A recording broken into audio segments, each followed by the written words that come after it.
Careful, he will fall. All right, sir, I have him. I must express my sorrow for the trouble I am causing you, Captain. But I am seeking shelter. Then my quest must go on. I must always go on. I cannot die till I find that evil, that demon, which I unloosed upon the world. You speak strange words, sir. Forgive me. If I can but crave your kindness, some food, and I will... Mr. Boyd, take Baron Frankenstein below to my cabin. See that he is made comfortable there. Give him food and drink. Let the ship's sergeant attend to him. You are giving him your cabin, sir? Why not? You had my orders. Have a hammock slung for me in the cabin. Aye, sir.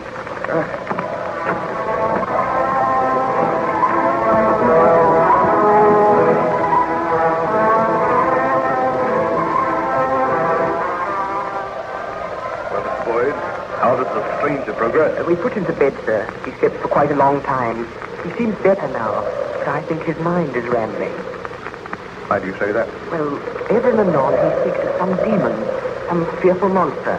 He peers through the porthole. We had to use force on one occasion to persuade him to return to his bed. Strange. Perhaps his wanderings have deranged his mind. Do you think it is safe to leave him without a guard? Do you think we should take the precaution of locking your daughter? He appears to be a gentleman. No doubt he has a strange story to tell. Has he mentioned anything which might supply a key to this mystery? Or why he was wandering about here in these icy wastes? He said that he was searching for an evil spirit, for a destroyer, a taker of human life. There's something about the man which makes me afraid, sir. Oh, Boyd, the man can do you no harm. I will go down and speak with him myself. Do you wish me to accompany you, Captain? No, I will go alone. But should he become violent? Oh, the man is weak and ill. How can he become violent? He struggled with us when we dragged him away from the porthole. He says he must be watching, forever watching. Poor devil. I will try to persuade him to tell me his story. Wait here on deck, Boyd. I will send for you if I need you.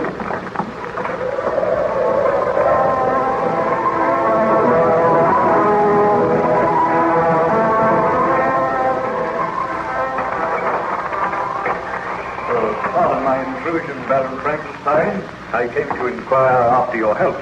Why was I locked in this cabin? Why are you keeping me a prisoner? I am considering your own safety. Considering my own safety? I tell you, sir, my life means nothing to me. I wish to repair the great wrong which I have done. My friends, my family, they have all been murdered. And I am the murderer. I know not what you say. Look on me, Captain. You are looking on a man who unleashed a horror on this world. A man who was responsible for the murder of his beloved wife, his best friend, for the murder of little children. Are you a fugitive from justice? I am not a fugitive. I have been punished because I tried to usurp the rights of God. Now I seek to repair the wrong which I did. I do not understand you. Bid your sailors keep a close watch. Somewhere in these white wastes, somewhere near here, there is a monster, a creature who delights in taking human life. None of you is safe. Your wanderings and your hardships have caused you to imagine these things. No, I swear it is the truth. Near this vessel, I saw a giant footprint in the snow. It must have been the footstep of the monster which I created. Would you like to tell me something of your story? Captain Welton, I do not know if you will believe my story when I tell it to you. Perhaps you may have proof. Perhaps someday you will look upon this monster.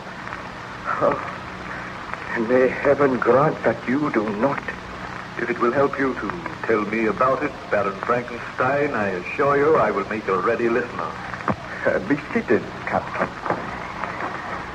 I have told you that my name is Baron Victor Frankenstein. I was born in Geneva, and my family is one of the most distinguished in that republic.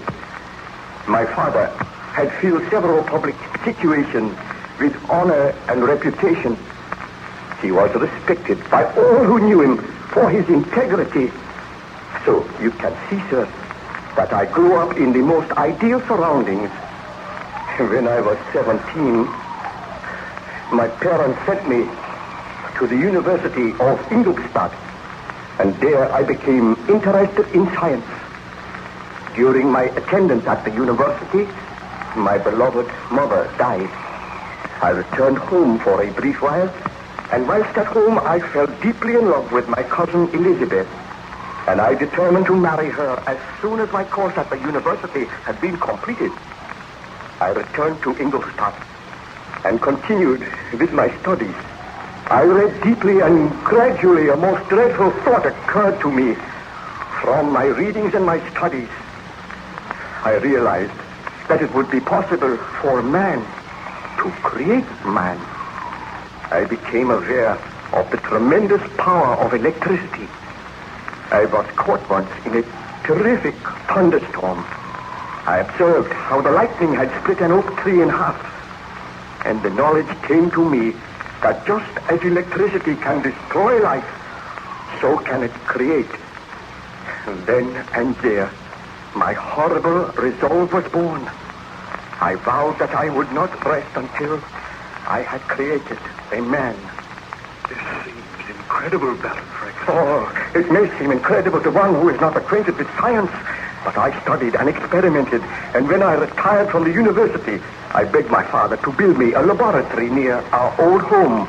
He agreed to do this, and then I took into my confidence an old family servant called Giulio. The man was crippled, but he had a keen and agile brain, and he was interested in my experiments. For months we worked. I intended to create a creature who would be both strong, good to look upon, and noble. Are you speaking the truth, Baron Frankenstein? I swear that I speak the truth. Did you succeed with this monstrous project? I swear a holy oath that I succeeded. I created a man. I usurped the rights of God. Did I say I created a man? That is not the truth. I created a monster. A monster? Why, you might well shudder, Captain Walton. I will tell you the story of the creation of this monster. I will tell you why you found me wandering about the White Waste. How did you get here? I chartered a ship. I paid a crew. We were wrecked upon an iceberg and all perished save one person. I was the miserable person who lived on because I had to live. I cannot die until I have destroyed that which I have created. But if you created this monster in Geneva, what is it doing here out in the White Waste of the North? Oh, I'm tired, my friend. The story is too dreadful and horrible. Let me regain my strength so that I may complete my work. What I have created must be destroyed. Oh, my poor fellow. I assure you that we will give you every care and attention. Still you do not believe me.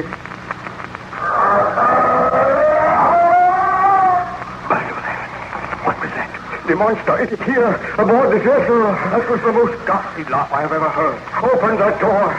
Let me complete my work now. God, did you hear that? Stand aside. No, we shall not open this door. Mr. Boyd! Mr. Boyd! Come back at once and bring a pistol with you!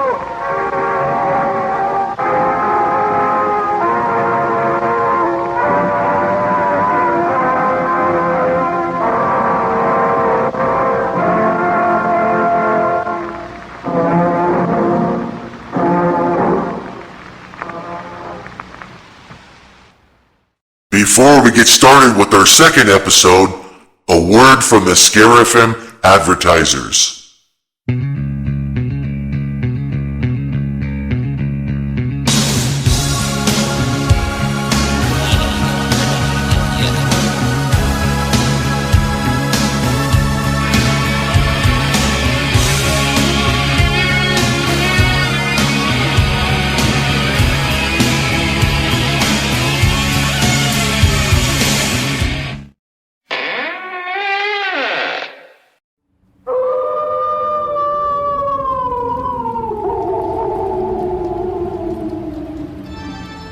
Do you own a home haunt or a professional haunted house? Is it important for you to have your customers or visitors come back year after year after year? Do you want to add that finishing touch? If you answered yes to any of those questions, then you've come to the right place at spiderwebman.net. spiderwebman.net.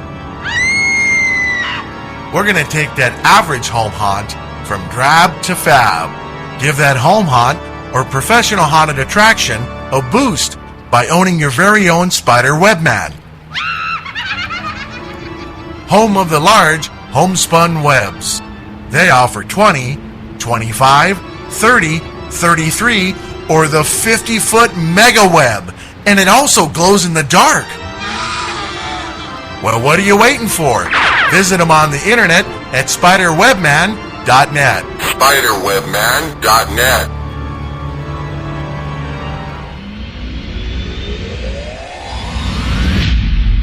Go to spiderwebman.net. Hi, this is Craig Hines, the evil genius from darkimaginings.com, and we love listening to Scare FM.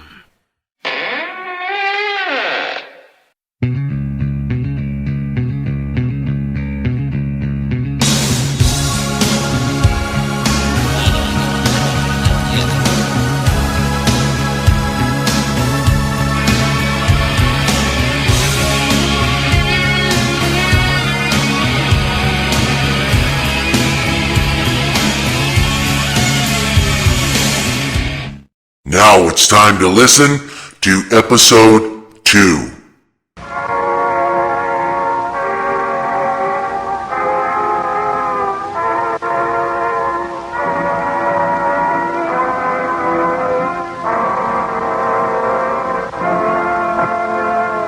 We now present George Edwards in Frankenstein.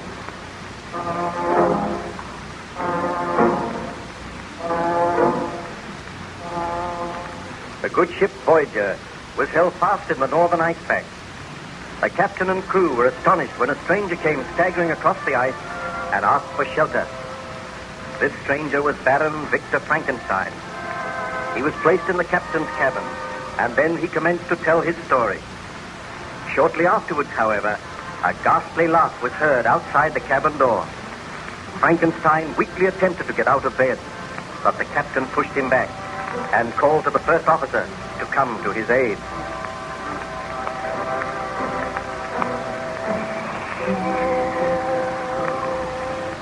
Captain Walton, you are condemning your first officer to death. A monster is out there. A blood-crazed, conscienceless beast. Oh, let me go. You are weak and ill. You can do nothing, Baron Frankenstein. Captain, what happened? Did you bring a pistol? Yes, some of the detectives I take out from anyway. Is there anyone out there now? No one, sir. Very well. I shall unlock the door. Now come in. What did you see? Tell us what happened. I heard the captain calling, and I dashed down the companionway. Then, out of the darkness, a huge figure seemed to leap at me. I was knocked aside. When I arose, there was no sign of anyone. I dashed up on deck again. There was no one there. The man on watch reports that he saw nothing. The monster was here. You are lucky to be alive. I believe your story now, Baron Frankenstein. I created that monster, and I must live until I kill him. That is my sole task on this earth. What I created, so I will destroy. What does he mean, sir? It is a strange story, Mr. Boyce. But Baron Frankenstein is too exhausted to talk anymore tonight. Pray remain in the bunk bed. I must try to get to sleep. I must recover my strength. I must have strength enough to kill the monster. You shall have every care and attention here. I will place a man on guard outside your door. I do not think the monster will return tonight. The storm has become worse. The blizzard is raging now. It would be difficult for anyone to live out there. Let us trust that this monster perishes in the storm. I am to be called if any sign is seen of him. In the meanwhile, let me sleep. Then on the morrow, if I feel refreshed, I will tell all my story, Captain Walton. Very well, Baron Frankenstein. Mr. Boyd, you will go up on deck now, and you will arrange for 2 men to stand guard outside this door. I will share your cabin with you tonight. Aye, sir. I bid you good night, Baron Frankenstein. We will meet on the morrow.